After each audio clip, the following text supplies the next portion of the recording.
Upleta Sardar Patel trust Upleta તેમજ ઉપલેટા નગરપાલિકા દ્વારા સરદાર સાહેબની પ્રતિમાને પુષ્પાંજલિ કરવામાં આવેલ।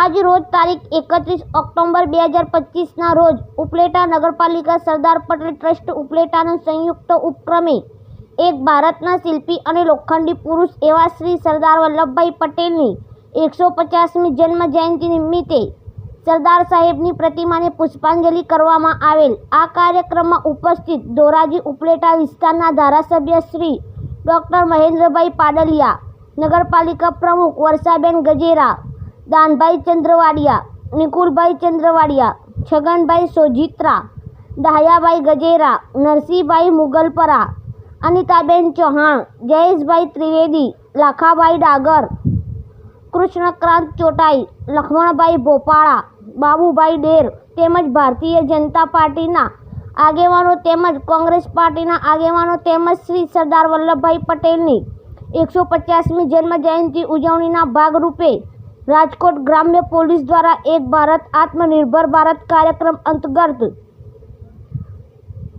રન ફોર યુનિટીનું આયોજન કરેલ। આ કાર્યક્રમમાં ઇન્ચાર્જ ધોરાજી પોલીસ સ્ટેશનના ગરચર સાહેબ, Upleta police station SI Bhatt સાહેબ તેમજ પોલીસ સ્ટેશનમાં સ્ટાફ, સામાજિક સંસ્થાના અગ્રણીઓ, વિવિધ સમાજના અગ્રણીઓ, વિવિધ સંસ્થાના અગ્રણીઓ તેમજ ઉપલેટા શહેરના નગરજનો બહોળી સંખ્યામાં ઉપસ્થિત રહી સરદાર સાહેબની પ્રતિમાને પુષ્પાંજલિ કરી શ્રદ્ધાસુમન અર્પણ કરવામાં આવેલ। રિપોર્ટર રજાકભાઈ રાવકુંડા, ઉપલેટા।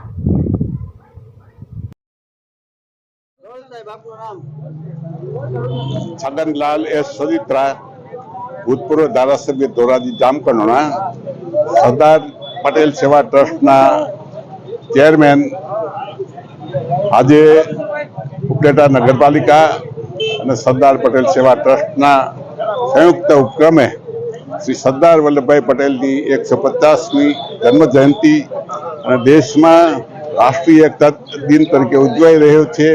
એ અનુસંધાને ઉપલેટા મુકામે સરદાર વલ્લભભાઈ પટેલના જે સ્ટેચ્યુ મૂકવામાં આવ્યું છે એ જગ્યાએ સરદાર પટેલને વંદન કરવા માટેનો કાર્યક્રમ યોજવામાં આવ્યો। આ કાર્યક્રમની અંદર શહેરના તમામ જાત સંસ્થાઓના આગેવાનો, નગરપાલિકાના સભ્યશ્રીઓ અને જુદા જુદા સમાજના તમામ નેતાઓ એ હાજરી આપી અને સરદાર વલ્લભભાઈ પટેલને યાદ કરીને એના જે કાર્યો છે એ કાર્યોનું વિગતવાર વર્ણન કરીને સૌએ એ કાર્યક્રમ બાબતમાં જુદા જુદા વક્તવ્યો આપ્યા હતા। ટૂંકમાં વાત કરીએ તો સરદાર વલ્લભભાઈ પટેલ એક મહાન સ્વાતંત્ર્ય સેનાની ઉપરાંત એ દેશ જ્યારે આઝાદ થયો ત્યારે આઝાદ પછી આપણને સૌને એમ હતું કે હિન્દુસ્તાનના ટુકડે ટુકડા થઈ જશે। 562 રજવાડાઓ હતા, એ બધા જ રજવાડાઓ પોતપોતાના રાજ્યની અંદર સંપૂર્ણ રીતે સ્વતંત્ર હતા। એ જો સ્વતંત્ર એમને એમ રહે તો આ દેશની સ્વતંત્રતાનો કોઈ પણ જાતનો અર્થ ન રહે અને દેશ વેરવિખેર થઈ જાય। એવા સમયે સરદાર પટેલે લોખંડી મનોબળથી આ 562 દેશી રજવાડાઓને શાંતિથી સમજાવીને, પટાવીને, એમની સાથે વાટાઘાટો કરીને અને એમને સૌને